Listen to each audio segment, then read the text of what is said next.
Hi everyone, today I'm going to take you on a journey to Palau. Let's dive in.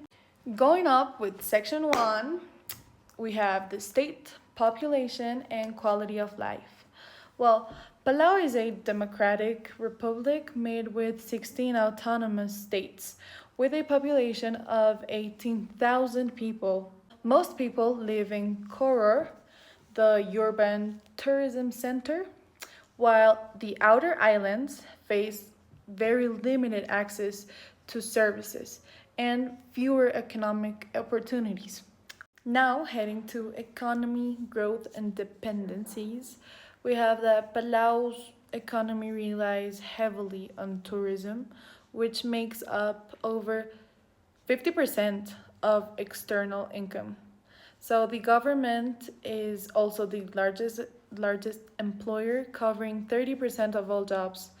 And while the country experienced strong economic growth since its independence in 1994, it suffered a major economic shock in 2020 due to COVID 19, which nearly stopped tourism entirely.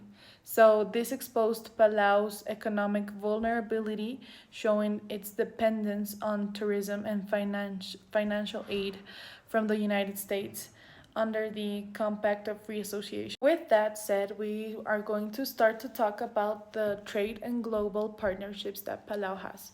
So, Palau buys almost everything it needs from other countries, like food, fuel, and materials. But it sells very little in comparison to what it buys. So, mostly fish and tourism service is all that they sell. That creates a big trade gap.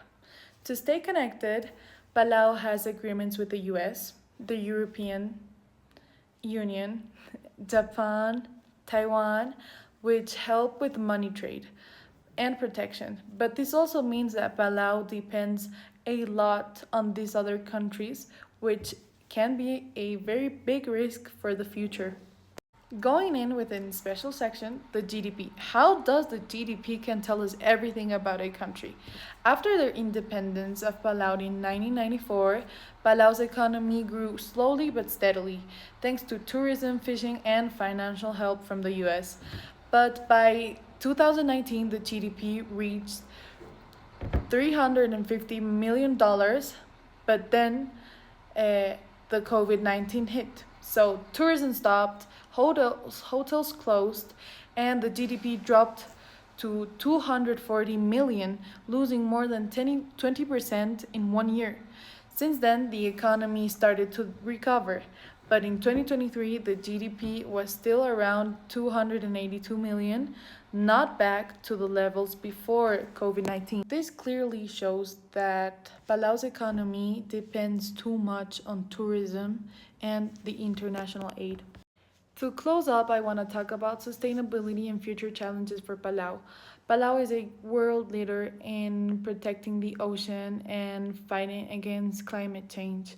It has the biggest marine sanctuary in the world, but it needs to still work on better education, more jobs beyond tourism, and reducing the gap between Koror and the other small islands.